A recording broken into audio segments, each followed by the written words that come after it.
Hello, my name's Ashley and this is Faithful Rattos.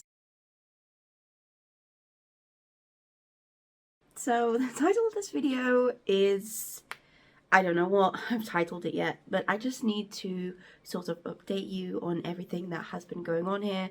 I know I haven't made a video in over a month and I want to explain why, and I want to share with you things that have happened. So the first reason why I haven't really posted a video is that up until last week I was working on my master's dissertation, which is handed in now. Thankfully, it was taking up a lot of my time, obviously, as any sort of dissertation would, and so that was one of the reasons why I wasn't making video, because I was concentrating my time on my dissertation, obviously on my laptop, and I didn't want to be editing videos afterwards because I just wanted time off my laptop. So that is the first reason why there hasn't been a lot of videos. And the second reason why is I had filmed a video that I was editing and it was a really exciting video, and then something really bad happened, and so I decided that video wasn't right anymore, and that's what I'm here to talk to you about today. So there is really exciting news and there is really sad news. There is talk of pet death in this video, so if that's something that you don't want to listen to, click off and don't watch this video. So the first thing that I want to say is that we got new baby rats and it was wonderful, and I'd like to explain a little bit about how and when and why I came to the decision I did to get the babies when I did, and that sort of stuff, given, you know, my past experience with the whole border Telus situation and everything like that. So after the border Telus situation happened and we were left with our two boys, I knew that at some point I needed to add more rats into the group, but I didn't know when would be the right time for the group, and I didn't know when would be the right time for me. So I was just sort of waiting to see when felt right, when the boys felt like, when I felt the boys needed that company. And that's how I was going about it. I didn't obviously want to bring in rats too soon because of the quarantine period, but I also didn't want to bring in new rats until I was emotionally ready to handle more rats and financially ready to handle more rats after that whole like expensive vet situation. And so at that time, this was sort of like the middle of August, I had a couple of breeders reach out to me offering me rats from their litters if and when I felt ready, which was something that was so heartwarming to see how the rat community really just comes together when something like this happens and is really supportive and encouraging of members when they have a hard time. And I'm not gonna lie, it did make me cry a little bit just because of how sweet some of the messages were. One of them offered me rats at the end of August, but obviously it was way too soon for me emotionally, and it was still within our quarantine period, so obviously I wouldn't even have been able, even if I was ready, to bring in new rats responsibly. So I passed on that one. However, at the beginning of September, I got a message from one of my favourite ratteries, Rainmaker, who I have had all of my breeder boys off in the past, and she sent me this photo, and she said something like, this looks to be a Dumbo Russian Wheaten, and oh my god, look, it's a Dumbo Russian Wheaten, because I fell in love with one of her Russian Wheaten boys. He sat on my shoulder at a show for the entire time that I was there. I'll put a picture. He's gorgeous. His name is Atom, and he's great. He's a wonderful little rat. Since I met him back at the beginning part of this year, I really wanted a Russian Wheaten, and she was like, oh my god, look at this Russian Wheaten, and it really cheered me up, and it was really nice to see. And I secretly deep down hoped that I'd be able to have him, that it would be the right time, and that like the ages and go home day would be like, you know, would work out time wise. And I just, you know, secretly hoped that it could work out. And then at a similar time, I was also offered rats from Kinra, who is called Emmy, who had also been really sweet and really supportive when the whole border Telus situation was happening. And she offered me rats from her litters that she had in the nest, who were the same age as this little Dumbo Russian Wheaten. And it worked out that I could take rats from her litters and also that little Dumbo Russian Wheaten because they were the same age. And I didn't really speak about it to anyone. I spoke about it to a close number of friends, but I didn't like talk about it on social media, and I didn't like make a huge announcement because I was really worried that something would happen to change it, and that if I announced it, I'd have to announce some sad news that we weren't actually getting them before, you know, I actually had them in my hands. So I didn't announce them until a couple of days after I actually had them, because I didn't I didn't want that to happen. I didn't want something bad to happen and have to announce that too. And something that I learned during my Bordetella outbreak is that not everything has to be on social media right away. And I know it feels like it does. And I know for me, sometimes when things are happening behind the scenes and I don't share them straight away, especially when it comes to like rats and my rat Instagram, I feel like I'm lying when I'm not giving you the information right away. But if I've not fully processed what's happening, or if I'm not ready to share it, nobody gains anything from me sharing it when I'm not ready. And it's not lying. I'm not hiding something if I'm not ready to share it yet, and that's okay. And that the Bordetella situation really shared me that. So I was waiting. I'll tell you a little bit about Emmy's lines. She breeds for Blazed Essex in a couple of wonderful varieties, but her varieties have slightly changed, like her plants have slightly changed now. But you know me, I love a good facial marking, so Blazes are like my jam. So I was very excited at the prospect of getting rats from her litters too. And so we just sat and we waited, and eventually we brought them home.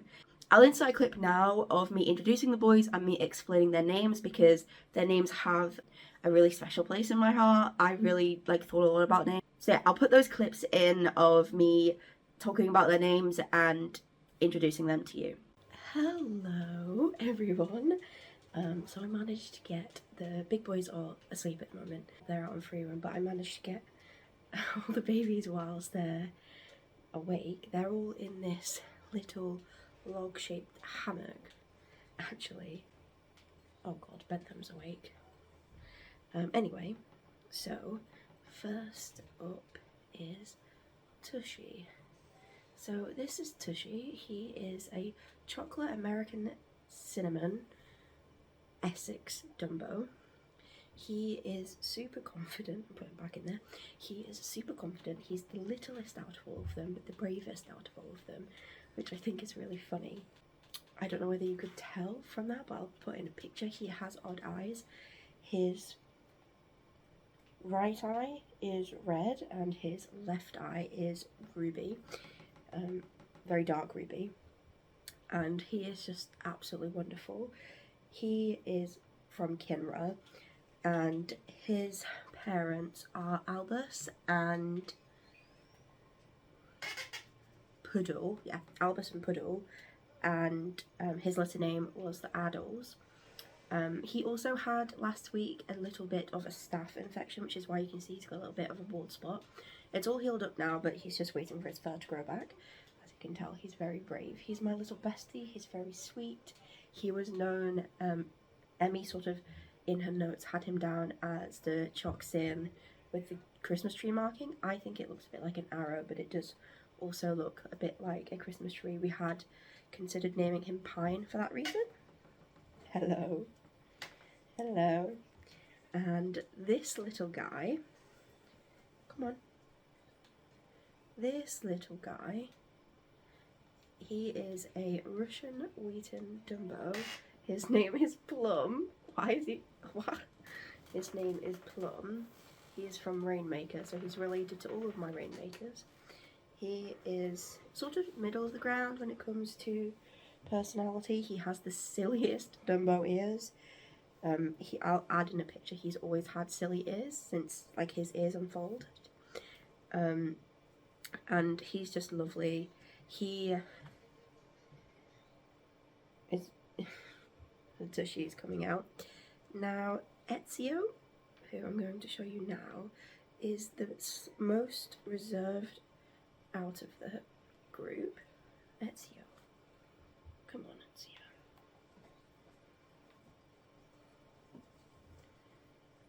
This is Ezio. He is the largest but the most reserved out of the group. He is an agouti Essex Dumbo. He's the only standardised variety out of the lot of them, which I think is really funny. And he's really, really cute. He's the biggest, but he is the most reserved at the moment. He is from Kinra also. His parents were Osmia and Fan, I think. His litter name was Fossey.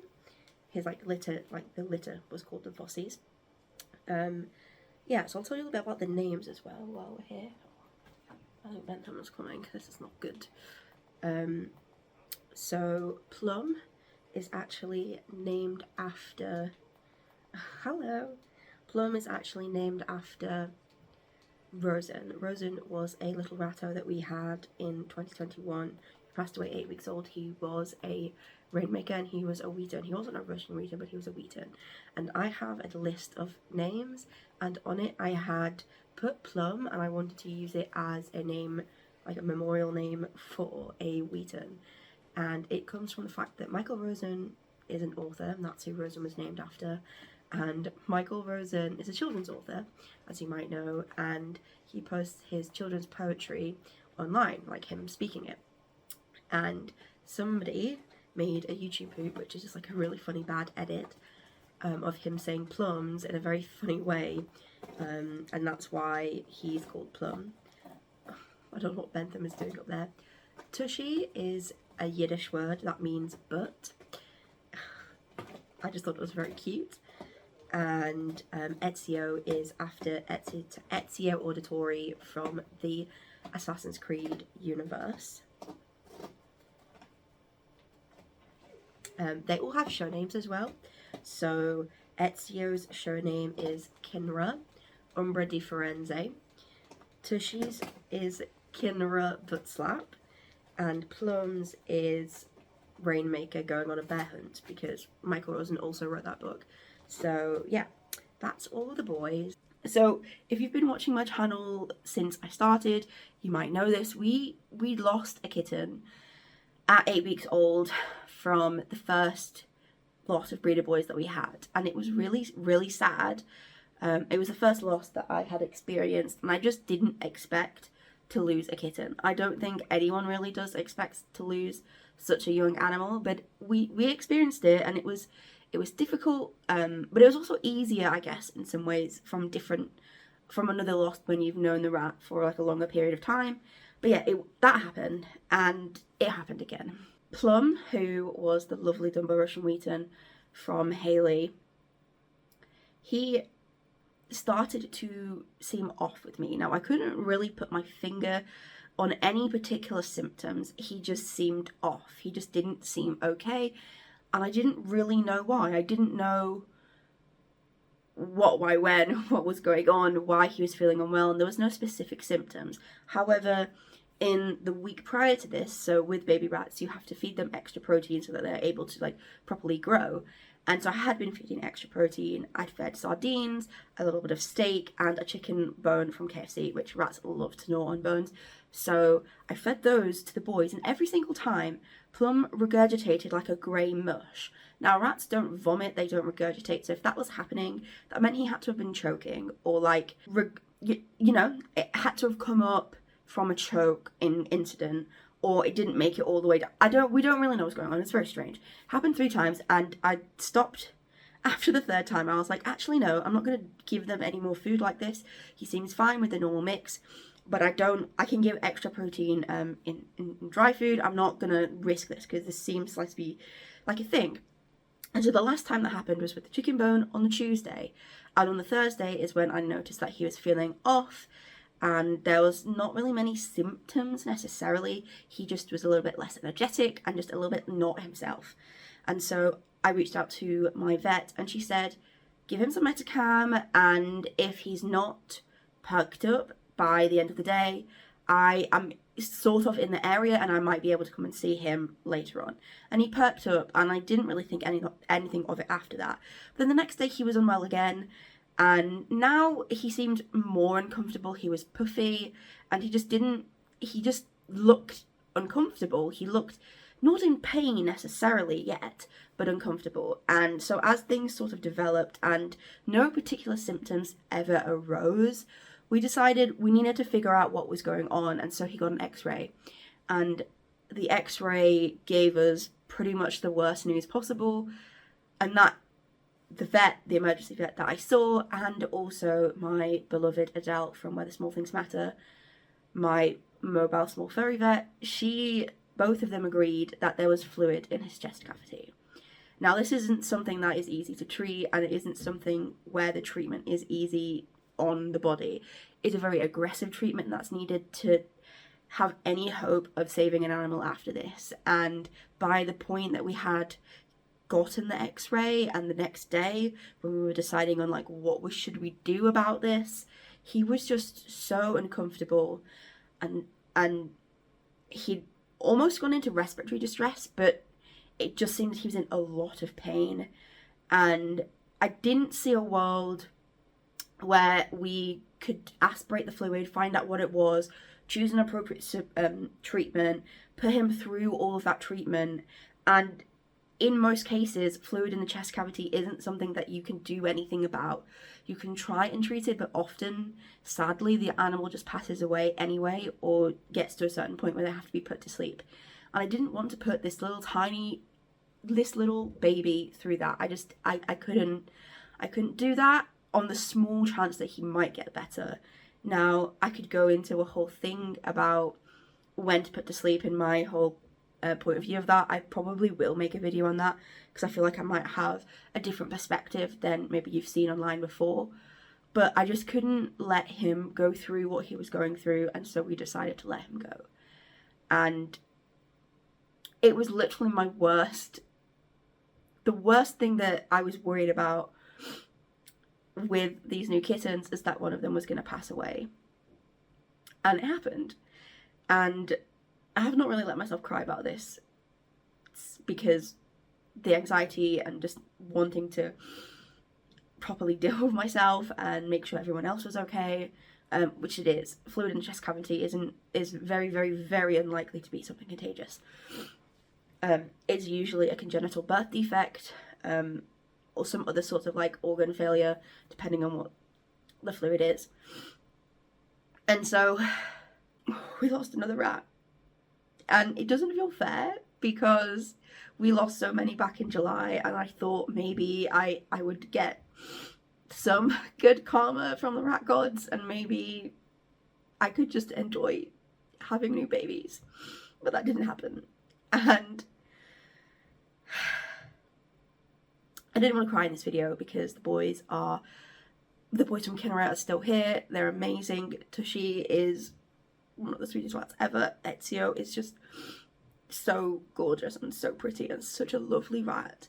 And Alden and Bentham, they're in Intros at the moment, have taken them under their wing, and it's the best case scenario for what has happened that we currently have now. But obviously nobody wants to lose a pet, and nobody wants to lose a pet so young, and it happened to me again. And I don't know, I feel like it's my fault, and I know it's not, and I know it's not anyone's fault, and nobody could have predicted this, especially this specific situation. But yeah, so that's the updates on what's been going on here, and I hope to get back into making videos. I have so many exciting video plans to show you. I want to make a video about common rat illnesses and like health conditions. I want to make a video about the carrier method, like a more informative video than I've done in the past. I want to make a video about so many different things, and I have so many like plans in my head of like cool videos now that I don't have the stress of my university course. But yeah, that's the situation that happened here, and I'm going to leave this video with a montage of Plum growing up and all of the cute, wonderful pictures and things that I have of him from when he was growing up. And I think I'm really lucky that I saw him grow up from so young, that I didn't just have him the 2 weeks that I had him. I loved him since the first photo that Haley sent to me when he was 2 weeks old.